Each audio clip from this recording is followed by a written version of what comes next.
अभी कुछ ऐसी अफवाहें चल रही थी और या कुछ ऐसी न्यूज़ेस चल रही थी कि खासदार इम्तियाज़ जलील साहब अपनी औरंगाबाद की कॉन्स्टिट्यूंसी छोड़ के पश्चिम मुंबई से इलेक्शन लड़ने का इरादा कर रहे हैं। तो ऐसी क्या वजह आज पैदा हो गई अचानक जो खासदार साहब का जो अपना गढ़ छोड़ के मुंबई से इलेक्शन लड़ रहे हैं? अब ये खादर साहब का व्यक्तिगत डिसीज़न है कि वो औरंगाबाद छोड़कर बॉम्बे से इलेक्शन लड़ना चाहते हैं। लेकिन जहाँ तक जो राजनीति जो बताती है कि जो इंसान अगर कमज़ोर हो जाता है तो वो अपना घर छोड़ता है। अगर 5 साल का काम उठा के देखा जाए तो ऐसा कोई काम नहीं है जो उन्होंने यहाँ पे किया है। और मैंने उनका एक इंटरव्यू देखा था कि उन्होंने कहा कि मैं दुआओं पे चुनकर आता हूँ घर कर। एक लोकतंत्र के अंदर दुआओं की बात करना यानी एक बात को हवा में उड़ाने वाली बातें है। जिन लोगों ने उनको दुआएं दी थी ऐसा लगता है कि अब उनका भरोसा नहीं है, क्या वो इस बार दुआएं नहीं देंगे कर। आप उस टाइम पर भी कांग्रेस गवर्नमेंट ने 62 रुपये में प्रति लीटर से डीजल पेट्रोल दिया है। आज ये 35 या 40 तक आकर भी इन लोगों ने 110 के पार पेट्रोल का डीजल का रेट किया है। 370 रुपये में गैस का सिलेंडर कांग्रेस सरकार देती थी, आज वो गैस का सिलेंडर 1200 के पार जा चुका है। यानी एक आम जनता को, एक आम परिवार को अपना जीवन गुजारना बहुत मुश्किल हो चुका है। इसी के साथ साथ हिंदू मुस्लिम और ऐसे कई मुद्दे लाकर देश को तोड़ने का काम किया गया है। इसको हमको रोकना बहुत ज़रूरी है और इसको हमको रोकने के लिए सेकुलर पार्टियों के साथ में रहकर इनको मजबूत कर कर इनको एक मजबूत ताकत देकर इनको पार्लियामेंट में पहुंचाना है और बीजेपी को हमको किसी भी तरह रोकना है। आज हम मौजूद है मसरूर सोहेल खान साहब के ऑफिस के ऊपर जो कि कांग्रेस के प्रवक्ता है। आइए सर से इस ताल्लुक से बात करते हैं कि अभी राहुल गांधी जी ने जो अभी करंट में भारत जोड़ो यात्रा चालू की है, इसका मकसद क्या है? जी, जनता को संदेश तो यही देना चाहते हैं कि ये इलेक्शन कोई शहर लेवल का इलेक्शन नहीं, 2024 ये इलेक्शन है मोदी को किस तरह और बीजेपी को, भाजपा को किस तरह रोका जाए। सारे देश की पार्टियां मिलके इस चीज़ के लिए चिंतित है कि देश का जो हाल हो चुका है, देश के अंदर जो कम्युनल माहौल तैयार किया गया है, देश के अंदर जिस तरह से युवाओं को बेरोज़गार किया जा रहा है। जी, सबसे पहले तो मैं बता दूं कि जो भारत जोड़ो न्याय यात्रा पार्ट 2 शुरू हुई है, ये मणिपुर से लेके मुंबई तक यात्रा है जो 6718 किलोमीटर का सफ़र तय करेंगे 68 दिनों के अंदर, जिसमें से 15 स्टेट और 333 असेंबली इसके अंदर कवर हो गए। इससे पहले भी राहुल जी ने कन्याकुमारी से लेकर कश्मीर तक 4000 किलोमीटर का पैदल चल के पद यात्रा किया था, जिसके अंदर आपने देखा कि लाखों लोग राहुल जी के साथ में जुड़े थे। राहुल जी से लोग बात करना चाहते थे, अपनी दुख अपनी तकलीफ़ उनसे शेयर करना चाहते थे।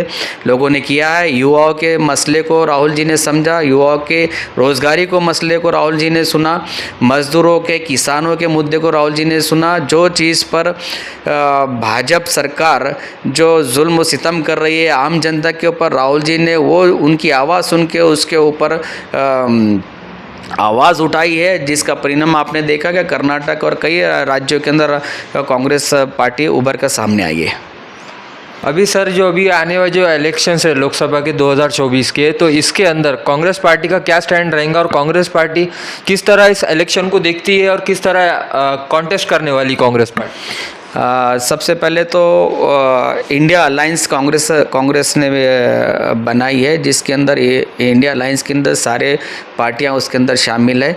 और कांग्रेस पार्टी का 2024 के इलेक्शन का मकसद यही है कि बीजेपी जो देश को नफ़रत की राजनीति कर रही है, जो देश को तोड़ने की राजनीति कर रही है, जो देश की अर्थव्यवस्था को तोड़ रही है, इसको रोकने के लिए कांग्रेस का यह कदम है कि कांग्रेस कुर्बानी देने के लिए तैयार है। कांग्रेस को इसके अंदर पीएम पद नहीं चाहिए। कांग्रेस को इसके अंदर जहां पर जो सीट चुनकर आने वाली है, कांग्रेस और हाईकमांड का यही है कि वो सीट उनको दी जाएगी और कांग्रेस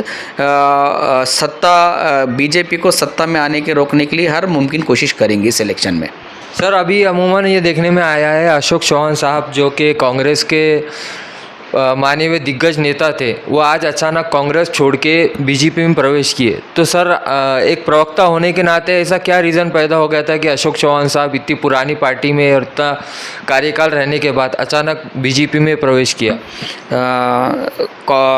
अशोक चौहान जी ने जो निर्णय लिया है पार्टी छोड़ने का, ये उनका एक व्यक्तिगत निर्णय है, जबकि उनकी दूसरी पीढ़ी से वो कांग्रेस के साथ में जुड़े हैं। उनके पिताजी भी कांग्रेस के एक बड़े नेता रह चुके हैं।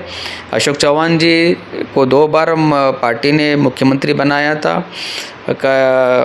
उनका एक कांग्रेस के साथ एक पुराना नाता रहा है, लेकिन जो सर्वे आया था, इस सर्वे के अंदर महाविकास आघाड़ी के 30+ से ज़्यादा सीटें बताई जा रही थी, जिसके अंतर्गत बीजेपी को इसका बहुत झटका लगा है। और इसी को रोकते हुए जो गवर्नमेंट की एजेंसियां हैं जो इन्होंने लगाई है काम पर, जैसे ईडी है, इनकम टैक्स डिपार्टमेंट है, सीबीआई है, इनके अंतर्गत इनको प्रेशर रखकर एक मजबूर होकर इनको पार्टी से वो छोड़ना पड़ा। इन्होंने पार्टी छोड़ते टाइम पर आपने देखा होगा कि अशोक चौहान जी ने ऐसी कोई बात नहीं कही, पार्टी के खिलाफ कोई बात नहीं कही, ना किसी नेता को साथ में लेकर गए हैं। अशोक चौहान जी का वो व्यक्तिगत निर्णय था, वो अकेले पार्टी से गए हैं। और उनके जाने से या उनके छोड़ने से पार्टी ख़त्म नहीं होती है। पार्टी एक विचारधारा है जो 137 सालों से इस देश के अंदर नेतृत्व कर रही है, गरीबों की आवाज़ सुन रही है, लोगों के हित के काम कर रही है, सारे समाजों को लेकर काम कर रही है। पार्टी एक देश का सेकुलर चेहरा है और जो सारी जमातों के हर वर्ग के साथ में खड़ा है। सर अमूमन अभी ये भी बातें हो रही है, जिस तरीके से शिवसेना को तोड़ दिया गया है, राष्ट्रवादी पार्टी को तोड़ दिया गया है, 2 गढ़ बन गए एक पार्टी के, ऐसी कुछ लोग बातें कर रहे हैं, कुछ ऑपोजिशंस बात कर रहे हैं कि कांग्रेस पार्टी के भी 2 गढ़ होने वाले हैं। तो क्या आपको लगता है कांग्रेस पार्टी के भी ऐसे 2 गढ़ बन सकते हैं? कांग्रेस पार्टी के 2 गढ़ बनने का कोई सवाल ही पैदा नहीं होता है। आपने देखा होगा कि राहुल जी, सोनिया जी, प्रियंका गांधी जी, खड़गे जी इस पार्टी को मजबूती से लेकर चल रहे हैं। महाराष्ट्र में आप देखेंगे नाना पटोले जी है, बाला साहब थोराट जी है, विजय वट्टीवार जी है अपोजिशन लीडर, अमित देशमुख जी है, विश्वजीत कदम जी है, सारे लोग हैं जो पार्टी के साथ एकजुट होकर ताकत के साथ खड़े हैं। तो ऐसा कोई बात नहीं है कि पार्टी के कोई दो विभाजन होने के। अभी करंट में बीच में एआईएम के सांसद इम्तियाज़ जलील साहब ने ये आरोप लगाया है कि कांग्रेस पार्टी बी टीम है और ये बीजेपी के साथ मिलके काम कर रही है। तो ये बात आपको कहाँ तक सच लगती है सर? पहली बात तो बी टीम कौन है, ये पूरे देश को स्पष्ट हो चुका है कि कांग्रेस हर फुट के ऊपर, हर जगह पे, पार्लियामेंट हो या ग्राउंड स्तर हो, हर जगह पे कांग्रेस पार्टी बीजेपी के साथ में लड़ रही है, उसका विरोध कर रही है। आपने देखा कि राहुल जी ने संसद में उनका विरोध किया, उनसे सवाल पूछे, अडानी के ऊपर सवाल पूछा गया जहाँ पे राहुल जी की सदस्य को रद्द कर दिया गया, उनको घर से निकाल दिया गया। और 222 पार्लियामेंट के सदस्य जो सवाल पूछ रहे हैं, जिनको पूछा नहीं दिया जा रहा है, उनके माइक बंद कर दिए जा रहे हैं। सांसद की सुरक्षा पे सवाल करने पे 142 सांसदों को सस्पेंड कर दिया जाता है और वहीं पे इम्तियाज़ जलील साहब और अवैसी साहब 640 सवाल कर देते हैं और उनको कुछ नहीं होता है या उनके खिलाफ बात नहीं की जाती है। तो इसका मतलब यही है कि बी टीम कौन सी है। अगर आप देखा जाएगा जब 2014 के असेंबली इलेक्शन महाराष्ट्र के अंदर, तब फ्लोर टेस्ट में इम्तियाज़ जलील साहब, वारिस पठान साहब, इन्होंने तो बाहर रह के देवेंद्र फडणवीस जी का बहुमत सिद्ध किया था और कहा था कि हम बीजेपी के साथ मिलकर इसका विकास करेंगे। आप बताइए, असद साहब का इतना महल है, उसके ऊपर ईडी की नज़र नहीं पहुंच रही है, जबकि नवाब मलिक साहब है, संजय राउत जी है, जो सवाल पूछ रहे हैं तो इनको ईडी 6-6 महीने 1-1 साल अंदर उठा के डाल देती है। तो इनका क्या नाता है जो ईडी की नज़र इन पे नहीं पहुंचती है, जो एजेंसियां इनको कुछ नहीं कर रही है। बी टीम कौन है दिखाई देता है ना साहब। अभी कुछ ऐसी अफवाहें चल रही थी और या कुछ ऐसी न्यूज़ेस चल रही थी कि खासदार इम्तियाज़ जलील साहब अपनी औरंगाबाद की कॉन्स्टिट्यूंसी छोड़ के पश्चिम मुंबई से इलेक्शन लड़ने का इरादा कर रहे हैं। तो ऐसी क्या वजह आज पैदा हो गई अचानक जो खासदार साहब का जो अपना गढ़ छोड़ के मुंबई से इलेक्शन लड़ रहे हैं? अब ये खादर साहब का व्यक्तिगत डिसीज़न है कि वो औरंगाबाद छोड़कर बॉम्बे से इलेक्शन लड़ना चाहते हैं। लेकिन जहाँ तक जो राजनीति जो बताती है कि जो इंसान अगर कमज़ोर हो जाता है तो वो अपना घर छोड़ता है।